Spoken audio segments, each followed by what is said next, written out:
tu crois que tu choisis qui aimer. Mais la vérité, c'est que ton inconscient l'a déjà décidé bien avant toi.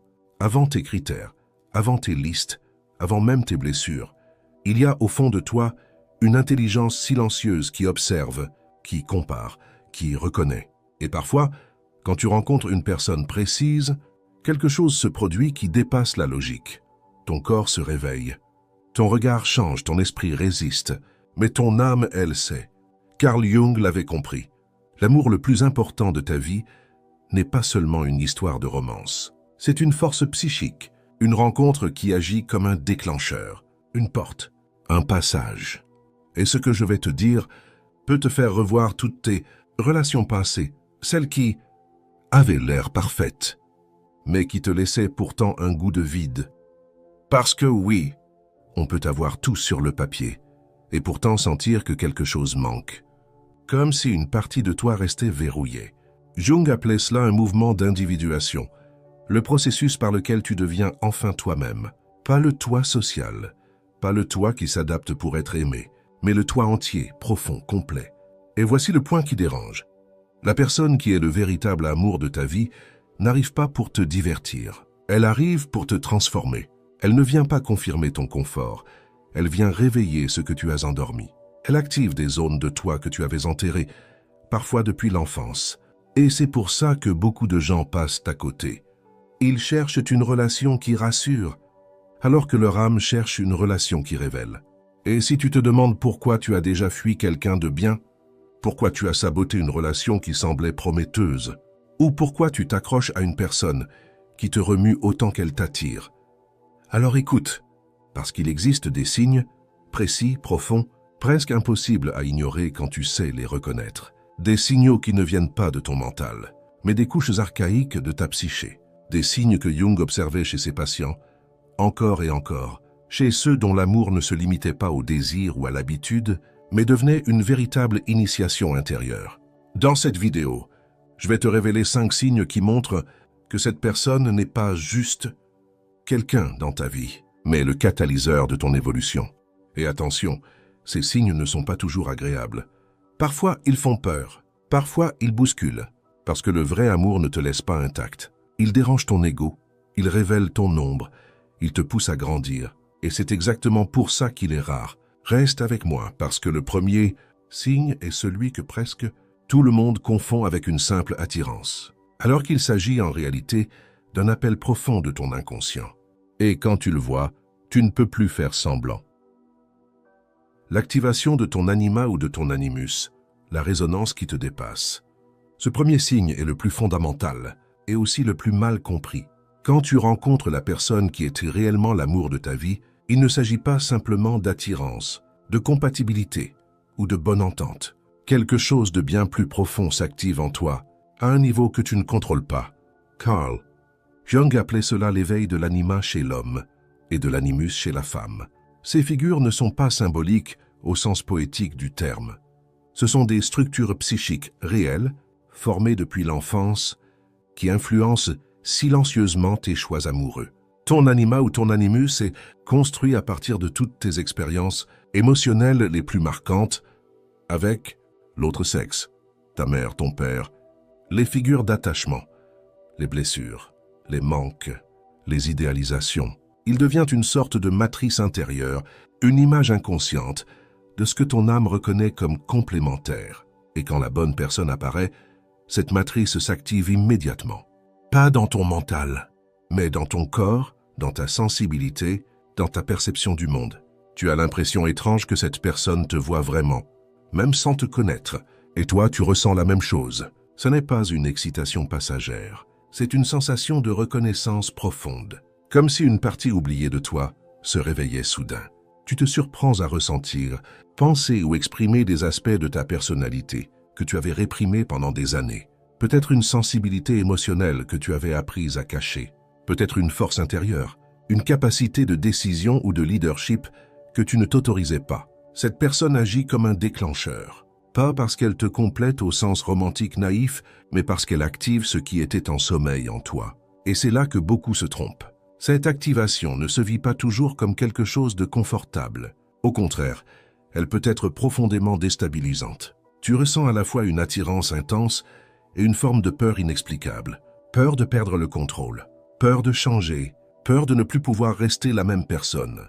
Jung observait que lorsque l'anima ou l'animus est touché, toute la structure psychique commence à se réorganiser, comme si ta maison intérieure était soudain en travaux, sans que tu aies donné ton accord. Tu peux te sentir vulnérable, exposé, parfois même irrité par cette personne, précisément parce qu'elle touche quelque chose de vrai. Ce n'est pas une relation qui te laisse intacte, c'est une relation qui t'oblige à te rencontrer toi-même. Et c'est pour cela que beaucoup fuient à ce stade. Ils confondent l'intensité avec le danger, alors qu'il s'agit d'un appel à l'intégration. Le véritable amour de ta vie ne te flatte pas. Il te réveille. Il ne te rassure pas. Il t'ouvre. L'intégration de l'ombre. Quand cette personne voit ce que tu caches et ne s'en va pas. Ce deuxième signe est l'un des plus dérangeants, mais aussi l'un des plus révélateurs. Carl Jung disait que tant que l'ombre n'est pas reconnue, elle dirige ta vie. Et tu l'appelles destin. L'ombre, c'est tout ce que tu as appris à refouler pour être accepté. Tes peurs, tes colères, tes contradictions, mais aussi tes désirs profonds. Tes élans créatifs, ta puissance intérieure. Ce n'est pas seulement ce que tu juges négatif en toi, c'est tout ce que tu n'as pas eu le droit d'être. Et dans la majorité des relations, cette ombre reste cachée, tolérée de loin ou projetée sur l'autre sous forme de conflit. Mais lorsque tu rencontres l'amour de ta vie, quelque chose de radicalement différent se produit. Cette personne perçoit ton ombre, pas parce que tu la montres volontairement, mais parce qu'elle la ressent. Elle voit tes zones d'inconfort, tes incohérences, tes blessures non guéries, et pourtant elle ne fuit pas. Elle ne cherche pas à te réparer, ni à te corriger. Elle ne te réduit pas à tes défauts. Elle t'accepte dans ta totalité, avec une compréhension qui dépasse la logique. Et cette acceptation agit comme un choc intérieur, parce que pour la première fois, tu te sens vu sans masque. Avec cette personne, tu peux être toi-même, même dans tes aspects les plus vulnérables. Tes fragilités ne deviennent pas des faiblesses, mais des points de conscience. Tes défauts cessent d'être des boulets et deviennent des matières à transformer. Ce qui sabotait tes relations passées commence à se métamorphoser. Ta sensibilité excessive devient intuition. Ta rigidité devient constance. Ton esprit critique devient discernement. Jung parlait de ce phénomène comme d'un processus alchimique. L'ombre n'est pas détruite, elle est intégrée. Mais attention, cette relation ne caresse pas ton ego. Elle le confronte. Cette personne te renvoie à toi-même avec douceur mais fermeté. Pas pour t'humilier, mais pour t'inviter à grandir. Les conflits, lorsqu'ils apparaissent, ne détruisent pas le lien. Ils l'approfondissent. Parce que les deux comprennent, parfois sans mots, qu'ils participent à quelque chose de plus grand qu'un simple couple. Un processus de transformation mutuelle. C'est pour cela que ce type de relation demande du courage. Beaucoup préfèrent une paix artificielle plutôt qu'une vérité qui bouscule. Si quelqu'un dans ta vie te confronte à ce que tu fuis, sans te rejeter, sans te diminuer, sans te dominer, alors fais attention. Ce n'est pas un hasard, c'est un miroir vivant. Et selon Jung, seul l'amour véritable a cette capacité rare. T'aider à rencontrer ton ombre sans t'y perdre. Parce que l'amour de ta vie n'est pas celui qui te protège de toi-même, mais celui qui t'accompagne quand tu oses enfin te regarder en face. La synchronicité, quand la vie elle-même insiste pour vous réunir. Ce troisième signe dépasse la psychologie classique et entre dans un territoire que Carl Jung considérait comme sacré, la synchronicité. Il ne s'agit pas de simples coïncidences ni de hasards romantiques que l'on enjolive après coup. Jung parlait de coïncidences significatives, des événements extérieurs qui semblent répondre à un mouvement intérieur profond.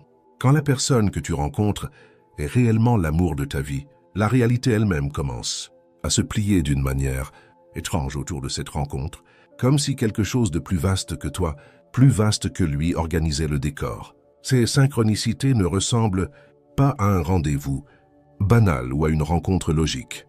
Elles sont souvent improbables, répétées, presque insistantes. Vous vous croisez à des moments où cela n'aurait pas dû arriver. Vous êtes reliés par des personnes, des lieux, des situations qui défient la statistique. Parfois, tu penses à lui juste avant qu'il n'apparaisse. Parfois, tu traverses une période de crise, de décision majeure, et cette personne surgit exactement à ce moment-là.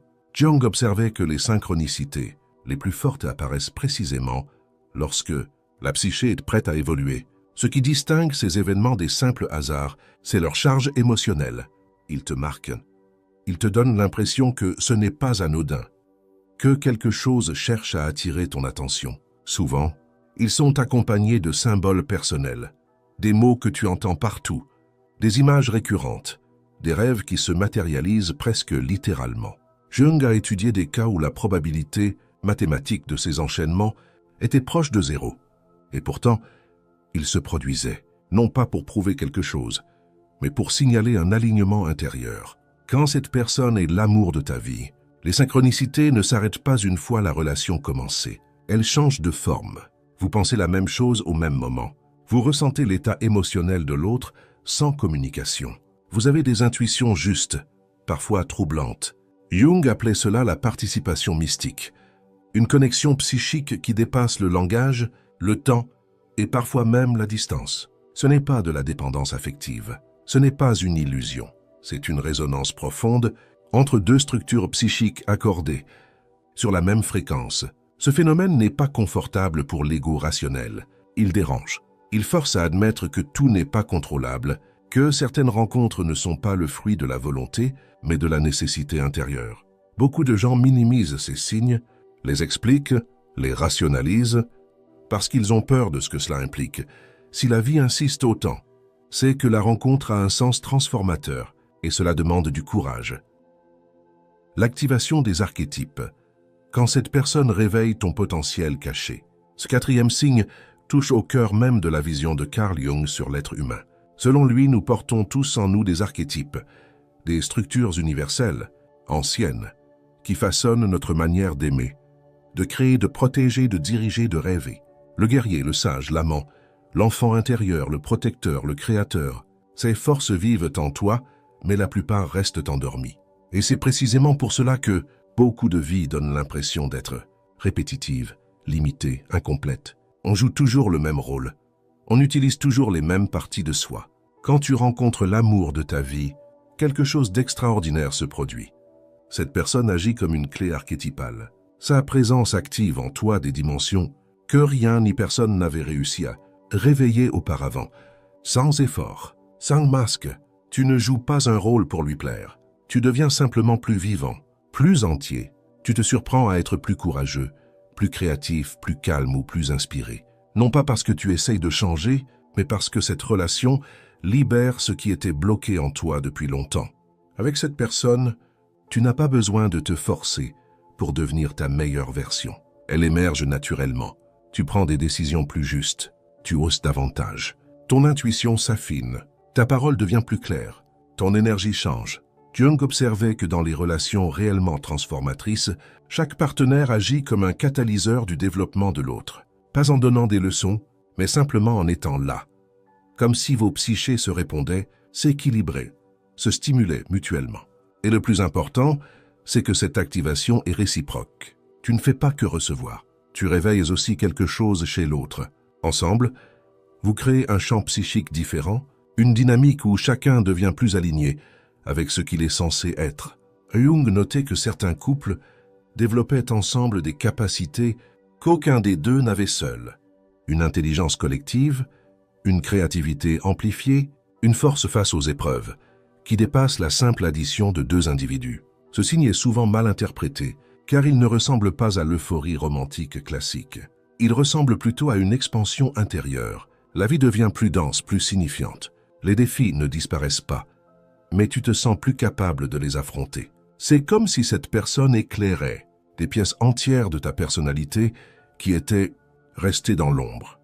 Et une fois allumées, elles ne peuvent plus redevenir obscures. Si tu remarques que la présence de quelqu'un te rend plus toi-même, sans pression, sans compétition, sans peur, alors fais attention. Selon Jung, ce type d'activation archétypale n'est pas un hasard sentimental. C'est un signe que cette relation participe à ton processus d'individuation. Le mythe personnel. Quand ta vie commence enfin à avoir un sens profond avec cette personne, ce cinquième signe est le plus puissant et aussi le plus difficile à expliquer avec des mots. Carl Jung disait que chaque être humain naît porteur d'un mythe personnel, une trajectoire intérieure, une histoire archétypale unique qui donne sens à son existence. Le problème, c'est que la plupart des gens vivent sans jamais entrer consciemment en contact avec ce mythe. Ils avancent dans la vie comme des acteurs sans script complet, ressentant confusément qu'il manque quelque chose, sans savoir quoi. Et puis, parfois, une rencontre change tout. Quand la personne que tu as devant toi est réellement l'amour de ta vie, tu ressens une chose étrange.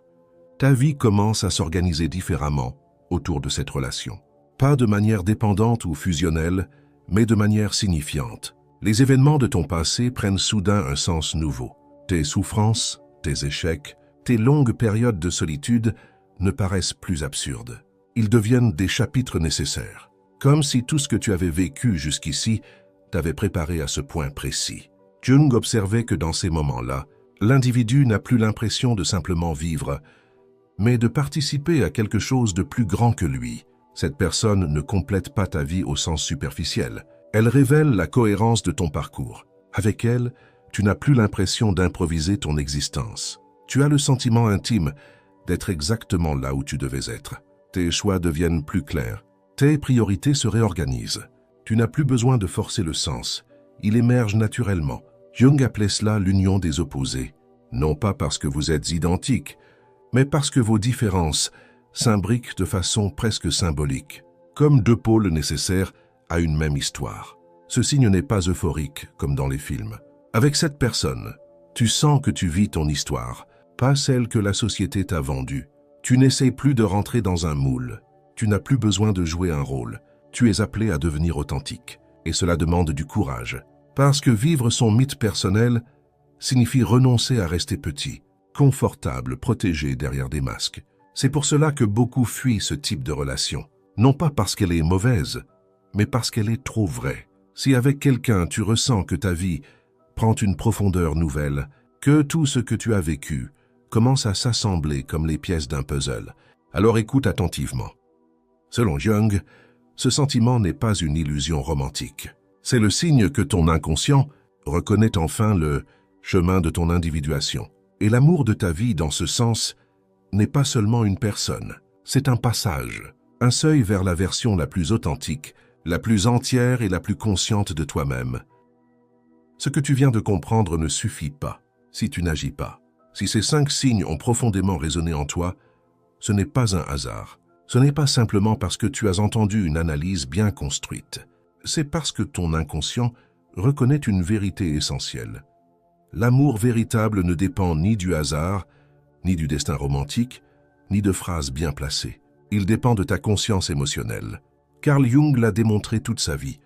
Tant que tu ne comprends pas tes mécanismes inconscients, tu répéteras les mêmes schémas, même avec des personnes différentes. Et c'est exactement ainsi que beaucoup perdent un amour important. Non par manque de sentiments, mais par manque de lucidité et de stratégie intérieure. C'est pour cette raison que j'ai créé Méthode Reconquête Guide, pratique de psychologie et d'intelligence émotionnelle. Ce n'est pas un livre de promesses irréalistes ni de manipulation affective.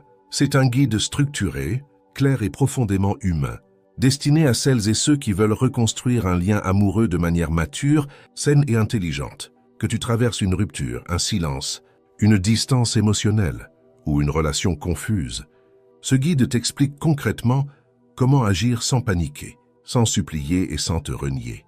Dans la méthode Reconquête, tu apprends comment réagir juste après une rupture, comment appliquer le zéro contact de manière psychologiquement efficace, comment rouvrir la communication sans paraître needy, et surtout comment raviver le désir sans forcer ni manipuler. Tout repose sur la compréhension des dynamiques inconscientes, de l'attachement et de l'intelligence émotionnelle. Ce n'est pas de la théorie, c'est une méthode applicable, pensée pour des situations réelles. Le guide comprend des exercices pratiques, un plan clair sur 21 jours, des modèles de messages prêts à l'emploi, des techniques psychologiques pour recréer l'attraction, un guide pour réussir la rencontre parfaite, ainsi que des bonus exclusifs. Chaque étape est conçue pour t'aider à reprendre ta place avec calme, dignité et cohérence. Si tu as reconnu ces signes dans ta vie, ne laisse pas la peur, l'improvisation ou l'émotion brute décider à ta place. Le lien vers Méthode Reconquête se trouve dans la description et dans les commentaires. Prends le temps de le découvrir. Parfois, une seule bonne compréhension, appliquée au bon moment, suffit à transformer complètement une trajectoire amoureuse.